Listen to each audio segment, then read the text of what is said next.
বার কাউন্সিলের ইলেকশন 2026 সেটা হবে 14 তারিখে। বার কাউন্সিলের ইলেকশন হবে সকাল 9টা থেকে বিকেল 4টা পর্যন্ত ভোট হবে। এবং এই ভোটের জন্য আগরতলা হাইকোর্ট প্রেমিসেসে 7টা বুথ হবে, 7টা পুলিং বুথ। এবং আগরতলার বাইরে মোট 8টা পুলিং বুথ হবে বিভিন্ন ডিস্ট্রিক্ট হেডকোয়ার্টার বা সাব ডিভিশন হেডকোয়ার্টারে, যেখানে 20-র অধিক ভোটার আছে। সেখানে মোট 8টা সেন্টারে ভোট হবে। আর সবচেয়ে ইম্পর্টেন্ট হলো এই ভোটে যারা ভোট দেবে, যেই লয়ারদের নাম আমাদের ভোটার লিস্টে ফাইনালি পাবলিশ ভোটার লিস্টে রয়েছে, প্রত্যেক ভোটারকে ফার্স্ট প্রেফারেন্স ভোট, এটা প্রেফারেন্সিয়াল ভোট, এটা কিন্তু নর্মাল ভোট নয়, নর্মাল পদ্ধতির ভোট নয়, প্রেফারেন্সিয়াল ভোট যে হেতু প্রত্যেক ভোটারকে ফার্স্ট প্রেফারেন্স ভোট দিতেই হবে।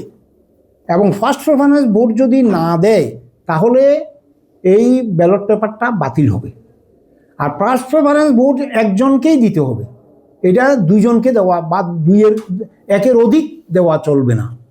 আর প্রত্যেকটা ভোটারকে অ্যাটলিস্ট 5টা ভোট দিতেই হবে।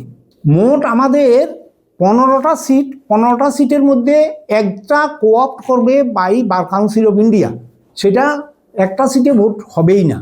আর বাকি 14টা যে ক্যান্ডিডেট ইলেক্ট করার কথা ছিল, সেই 14 জনের মধ্যে সুপ্রিম কোর্টের কেস অনুযায়ী, যোগমায়ার কেসে সুপ্রিম কোর্ট ডাইরেকশন দিয়েছে যে 30% seat should be reserve for the women advocates.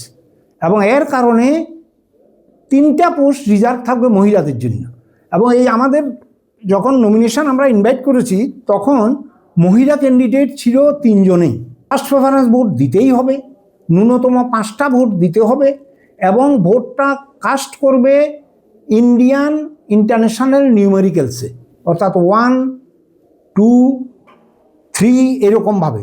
এটা ওয়ার্ডও দেওয়া যাবে না বা অন্য কোনো হরফে দেওয়া যাবে না। এবং ব্যালট পেপার একবারেই একজন ভোটারকে দেওয়া হবে। যদি that ballot paper is spoiled, কোনোভাবে নষ্ট করা হয়, তাহলে দ্বিতীয়বার কোনো ব্যালট পেপার কোনো ভোটারকে ইস্যু করা হবে না। ভোটারদের উদ্দেশ্যে আমার রিকোয়েস্ট হলো যে সবাই যাতে শান্তিপূর্ণভাবে ভোট দেয়, ভোটে অংশগ্রহণ করে, এবং যাতে একটা ফ্রি অ্যান্ড ফেয়ার ইলেকশন হয়। এবং ক্যান্ডিডেট যারাই জিতে আসুক তারা আগামী 5 বছরের জন্য বারের জন্য ভালো কাজ করবে, আইনের জন্য ভালো কাজ করবে। আমাদের স্টেটে তো আইনের শাসন চলে, সুতরাং আইনের শাসন যেহেতু চলছে, সুতরাং আইনের শাসনে যাতে সব দিক থেকে সহায়তা হয় সেই রকম একটা ভাইব্রেন্ট বার কাউন্সিল হোক, এটা ব্যক্তিগতভাবে আমি চাই।